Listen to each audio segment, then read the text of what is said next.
की जमीन अल्लाह की मलकियत होती है। इसमें किसी इंसान का दावा करना या चर्चा करना भी नाजायज ही नहीं होता, बल्कि खुदा के हुक्म के खिलाफ बगावत मानी जाती है। वहीं मुस्लिम कम्युनिटी के पास रहने को जमीन नहीं है, वहीं पर वक्फ बोर्ड के पास हजारों एकड़ जमीन पड़ी है। फिर भी इनकी कौम अधिकतर किराए के मकान पे या फिर ईएमआई के चक्कर में अपनी जिंदगी दर बदर भटक रही है। अजीब मामला है ना, जमीन अल्लाह के नाम पर होती है और इसका फायदा उठाते हैं अमीर लोग। ऐसे में सवाल तो उठता ही है कि इन जमीनों का असली हकदार कौन है, गरीब लोग या वो अमीर पॉलिटिशियन जिनके फार्म हाउस इन वक्फ बोर्ड की जमीनों पर बने हैं।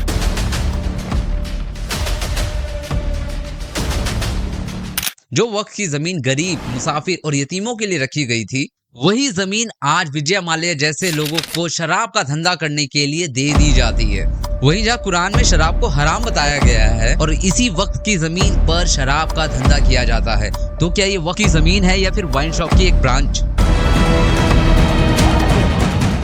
सिंगापुर में जहां सिर्फ 200 वक्त की प्रॉपर्टी है, उनकी सालाना इनकम 42.7 करोड़ रुपए होती है। और जबकि भारत में जहां 5 लाख से भी ज्यादा वक्त की प्रॉपर्टी है, वहां पर यह इनकम 163 करोड़ रुपए सिर्फ कैसे हो सकती है? अगर आप मुसलमान हैं तो आप खुद सोचिए, क्या यह हिसाब आपको जस्टिफाई लगता है? या तो इन जमीनों से होने वाली आमदनी आप लोगों से छुपाई जा रही है, या फिर ये वक्फ का पैसा किसी और की जेब में जा रहा है।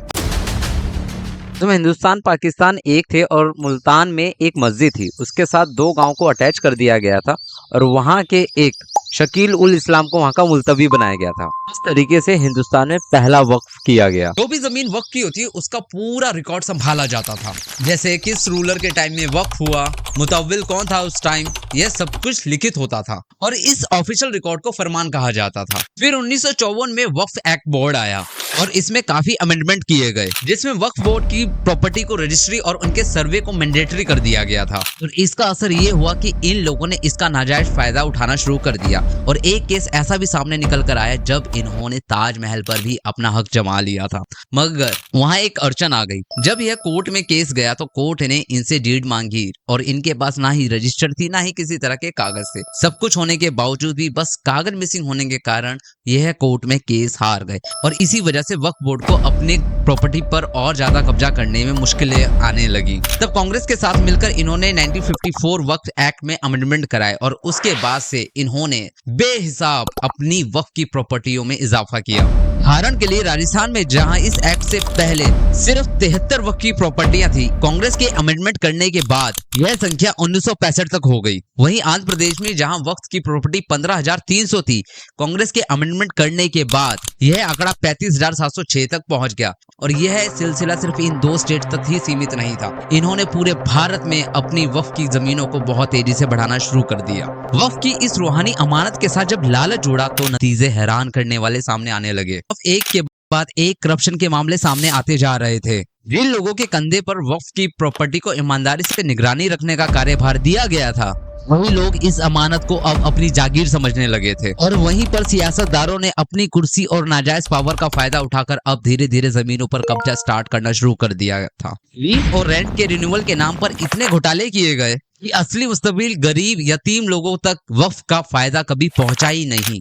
यह सिर्फ गरीब मुसलमानों के साथ खिलवाड़ ही नहीं बल्कि अल्लाह की इबादत में भी एक खिलवाड़। मेरठ की वक्फ प्रॉपर्टी नंबर 3493 का केस उठाकर देखिए, जिसका मुतव्विल हाजी अब्दुल समद था। यह शख्स पैसे लेकर वक्फ की जमीन को भी बेचने के लिए तैयार हो गया था। सोचिए, जिसे अमानत की हिफाजत का काम दिया गया था वही उस जमीन का सौदा करने निकल पड़ा था, वो भी बस थोड़े से पैसों के लिए। और यह कोई अकेला केस नहीं है, आप गूगल करके देखिए, आपको 100 से भी ज्यादा इस तरह के केसेस देखने को मिल जाएंगे। अल्लाह के घर की जमीन का ये हाल इन लोगों ने कर दिया था, जहां हर कोने में लूट थी और फाइलों में घपले हो रहे थे। माइनॉरिटी कमीशन के चेयरमैन अनवर अली ने एक रिपोर्ट गवर्नमेंट को सबमिट की। उन्होंने बताया 2001 से 2012 के बीच में बहुत बड़ा वक्फ स्कैम उजागर किया अपनी रिपोर्ट में। उन्होंने बताया 2001 से 2012 के बीच के दौरान कुछ लैंड माफिया और पॉलिटिशियन ने मिलकर 2700 एकड़ की जमीन को बेच दिया था। इन्होंने इस पूरे घोटाले की वैल्यू 2 लाख करोड़ रुपए बताई थी, जिसमें इन्होंने कुछ लोगों के नाम भी सीधे सीधे लिए थे।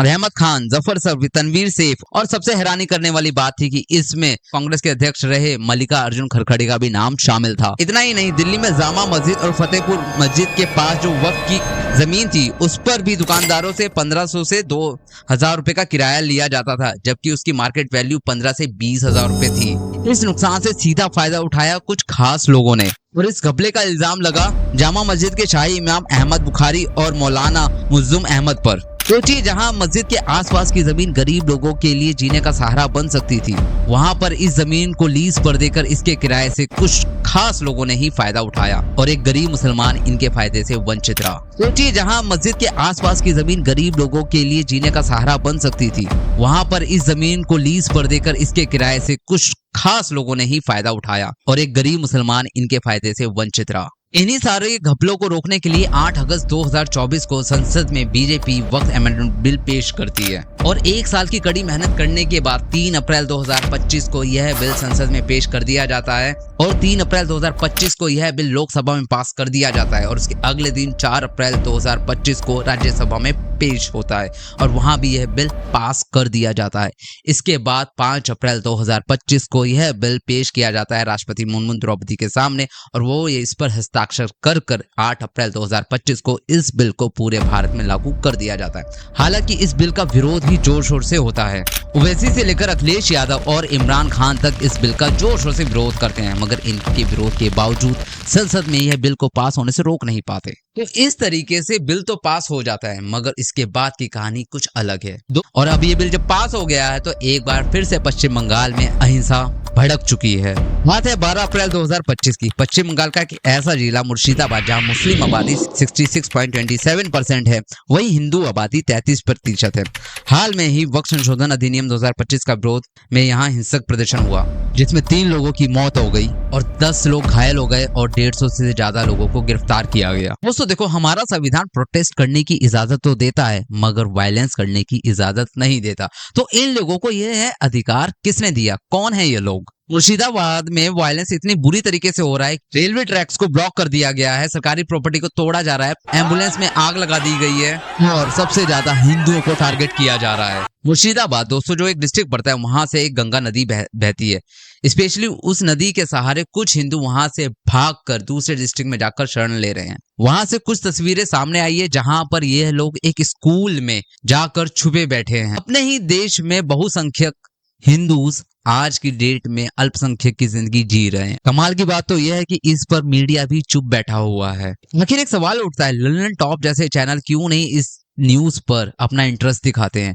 जब कुंभ पर हादसा हुआ तो इन्होंने अपनी पूरी टीम को वहां भेज दिया था और जब आज हिंदुओं पे अत्याचार हो रहा है तो इनकी टीम कहां पर है? क्यों आखिर ये लोग खामोश हैं? और सबसे अजीब बात है कि जहां हिंदुओं पे इतना अत्याचार हो रहा है, हमारा सुप्रीम कोर्ट हिंदुओं की सुनने की बजाय मुस्लिम लोगों की बात डायरेक्ट सुन रहा है। आखिर क्यों ऐसा होता है? जब हम लोगों से प्रमाण पत्र मांगे गए थे श्री रामचंद्र के, तो हमने वो भी प्रस्तुत किए। आज जब वक्फ बोर्ड में यही चीज कही गई है कि अब आपको भी अपने दस्तावेज देने होंगे, तो इन लोगों को आखिर परेशानी क्यों है? जब हमारे को कहा गया तो हमने दिए, तो आप लोगों के क्या मन में चोर है जो आप कागज देने से डरते हैं? हम लोग आपकी जमीन नहीं छीन रहे हैं। वक्फ कानून आपसे आपकी प्रॉपर्टी बिल्कुल भी नहीं लेता। अगर आपके पास कागज है तो यह है, तो इस देश का कानून आपकी वो जमीन आप ही के पास रहने देगा। इसे कोई भी सरकार आपसे जबरदस्ती नहीं छीन सकती। जब कांग्रेस ने आपको बेतहाशा फ्रीडम दी थी इस कानून के तहत, तब भी हम चुप थे और आज जब उसी संसद ने आपसे ये राइट्स छीन लिए हैं तो आप लोग इतनी बगावत क्यों कर रहे हैं? हम तब भी चुप थे और हम आज भी चुप हैं, पर इस चुप्पी का नाजायज फायदा ना उठाएं। कुछ देशभक्त चैनल भी सुप्रीम कोर्ट का फेवर ले रहे हैं क्योंकि सुप्रीम कोर्ट एक स्पेशल तबके की सुन रहा है और हिंदुओं को नजरअंदाज कर रहा है। आखिर ऐसा क्यों?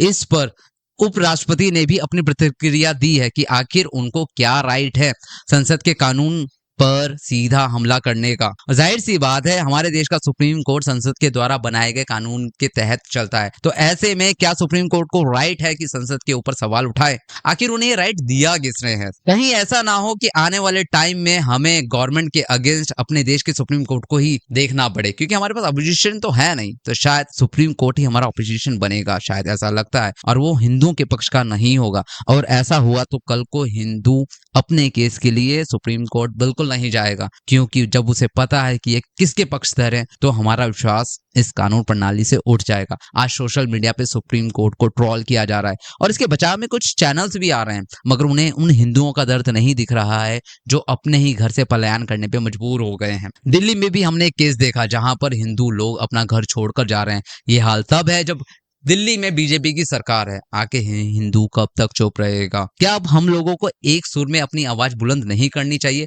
और इस रिएक्शन के ऊपर अपनी प्रतिक्रिया देनी चाहिए? हम लोग तलवारबाजी नहीं करते, हम प्रोटेस्ट करते हैं शांति से। हथियार उठाना हमें भी आता है, मगर हम अपने देश के संविधान कानून पर भरोसा रखते हैं। और दोस्तों, ये वक्फ बोर्ड जो है ये आप लोगों की भलाई के लिए है, पर इसे कुछ चुनिंदा लोग अपने हित के लिए यूज कर रहे थे। सरकार ने तो बस उसी चीज को सही किया है, उसके नजरिए को सही किया है, जिससे डायरेक्ट फायदा आप लोगों को मिले। सरकार वक्फ बोर्ड से आपकी जमीन हमें नहीं मिलेगी, यह फायदा सिर्फ उन्हीं लोगों को मिलेगा जिसकी उन्हें सख्त जरूरत है। जमीनें उनकी छीनी जाएगी जिन्होंने नाजायज कब्जा किया है, और उन लोगों को दी जाएगी जिसकी इसे वास्तव में जरूरत है। इस वीडियो के ऊपर आपकी क्या प्रतिक्रिया दोस्तों कमेंट कीजिएगा, हम ऐसे ही कंटेंट बनाते रहते हैं। अगर आपको ये वीडियो अच्छा लगा हो तो हमारी रिक्वेस्ट है कि प्लीज हमारे चैनल को जाते जाते सब्सक्राइब कर दीजिएगा। मिलते हैं आपसे नेक्स्ट वीडियो में, तब तक के लिए बाय बाय।